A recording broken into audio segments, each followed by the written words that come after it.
El poder de la oración intercesora. La palabra intercesión se deriva del latín inter, que significa entre, y cedere, que significa salir. Luego, intercesión implica entremeterse o ponerse en la brecha. El Señor dice, a través del profeta Ezequiel: «Y busqué entre ellos hombre que hiciese vallado, y que se pusiese en la brecha delante de mí a favor de la tierra, para que yo no la destruyese, y no lo hallé». Esta es una clara referencia a la intercesión.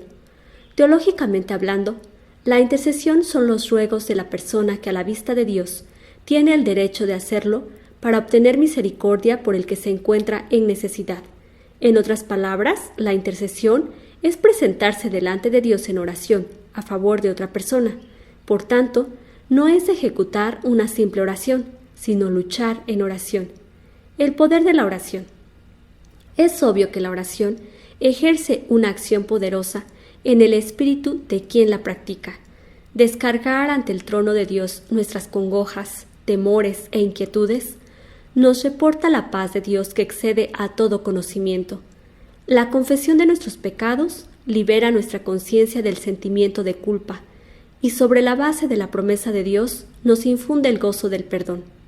La oración es una herramienta que Dios le ha dado a sus hijos para que tengan una comunicación directa con Él, la cual nos lleva a tener una relación espiritual experimental con el Padre y a observar el poder que se transmite a través de la oración y ver las ejecuciones y transformaciones que Dios hace en el mundo natural como respuesta a las oraciones de sus hijos. A través de la oración intercesora de Abraham, Abimelech y su familia fueron sanados. Las fervorosas súplicas de Ana obtuvieron como respuesta el nacimiento del hijo insistentemente pedido. En contestación al clamor de Elías, Dios le concedió una resonante victoria sobre el baalismo, y fueron las oraciones del mismo profeta las que influyeron decisivamente en la sequía y en la lluvia. Por tal razón, podríamos seguir mostrando ejemplos de otros siervos y siervas de Dios que han dedicado sus vidas a la práctica de la oración intercesora, de las cuales se han visto grandes resultados. Esto nos debe motivar a practicar una vida de oración intercesora para que podamos observar las grandes maravillas que Dios va a realizar en otras personas por medio de nuestras intercesiones y también en nosotros. Usemos las armas que Dios nos ha dado.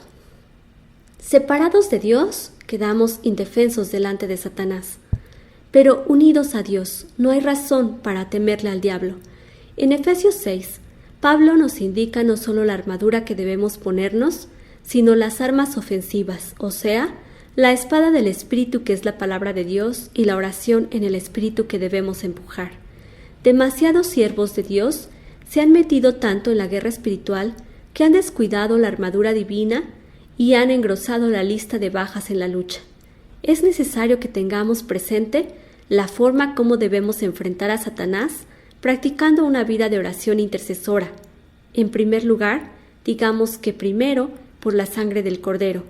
Por medio de su sacrificio en la cruz, Cristo ha eliminado, de una vez y para siempre, nuestra culpa ante la presencia de Dios, a tal grado que Satanás ya ni siquiera puede acercarse a Dios para acusarnos, con tal de que le confesemos a Dios cualquier pecado que pueda surgir en nuestra vida. Estamos completamente seguros en los brazos de Cristo. Segundo, por nuestro testimonio.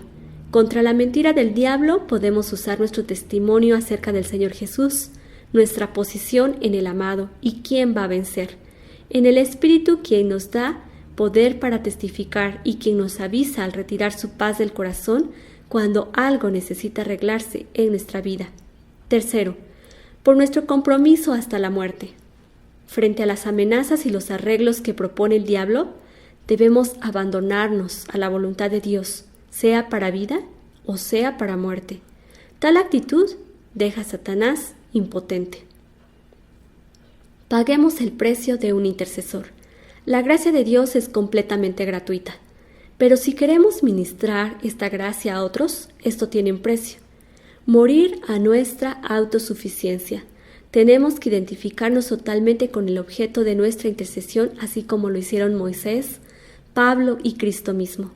El báculo de Elías en manos de Giezi no ayudó al hijo de la tsunamita. Solo la intercesión comprometida de Elías le pudo dar vida. Existe el peligro de confiar en báculos, técnicas y la experiencia, en vez de una costosa dedicación hacia la liberación verdadera y eterna.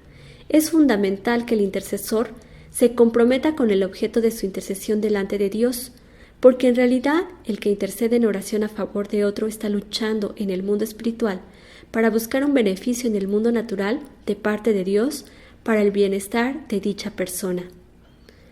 La intercesión de Jesús. En Juan capítulo 17. Jesús pudo acercarse al Padre en oración debido a la relación de padre a hijo que existe entre ambos.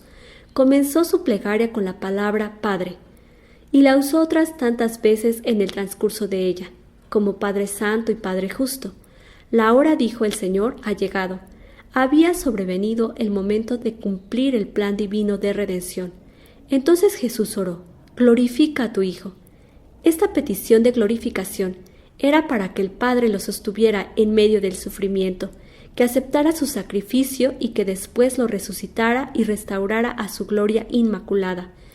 El propósito de la petición era que el Padre fuera glorificado por el Hijo, que la sabiduría, el poder y el amor de Dios pudiera ser conocido a través de Jesús.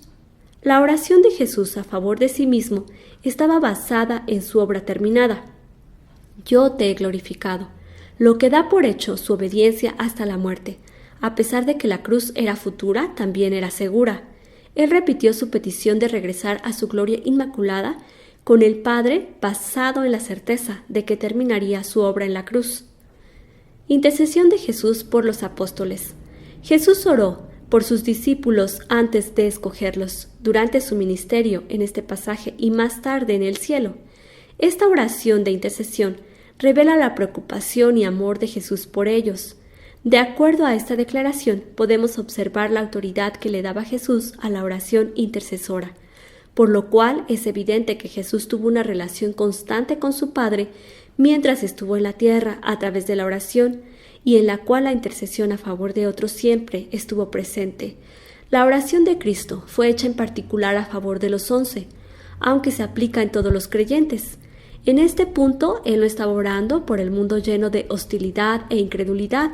Esta oración se hizo por dos cosas: la preservación de los discípulos y su santificación. El mundo no puede ser preservado en su rebelión o santificado en su incredulidad.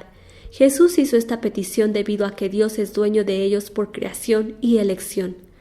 Las palabras de Jesús, todo lo mío es tuyo y lo tuyo mío, revelan su unidad, intimidad e igualdad con el Padre. Podemos aprender de la oración intercesora que una de sus características es que debe ser enfocada en algo específico con un propósito establecido. Intercesión de Jesús por los futuros creyentes. La porción final de la oración de Jesús se refiere a los creyentes que vendrían a Él por la palabra de los apóstoles. En la era de la Iglesia, todos los cristianos han venido a Cristo, directa o indirectamente, a través del testimonio de los apóstoles. Jesús sabía que su misión tendría éxito. Él moriría, resucitaría, enviaría al Espíritu Santo. Los apóstoles predicarían, la gente se convertiría y se formaría la Iglesia.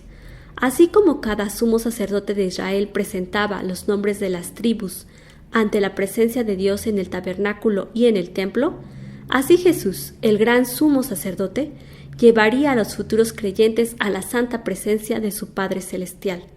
Por tal razón, es de suma importancia que nosotros como hijos de Dios valoremos la oración intercesora, porque a través de ella podemos ver el poder de Dios manifestado entre nosotros y también los cambios ejecutados por Dios alrededor nuestro, es decir, en nuestras familias, la Iglesia y la sociedad. Al llegar al final de este ensayo respecto al poder de la oración intercesora, podemos expresar que es un área de la vida cristiana en la cual nosotros debemos poner mucha atención, porque a través de la oración intercesora nosotros podemos ser un canal de bendición para tantas personas que necesitan del favor de Dios. Por tal razón, hermanos, dediquémonos a interceder por la Iglesia, pastores, misioneros, evangelistas, por las naciones y por los seres humanos en sentido general, para que disfrutemos de las bendiciones del Señor Jesús en nuestras vidas y de esa manera podamos ser un instrumento de bendición para las demás personas. Que el Dios Todopoderoso nos ayude a sumergirnos en tan ardua labor de interceder en oración delante del Señor a favor de nuestro prójimo.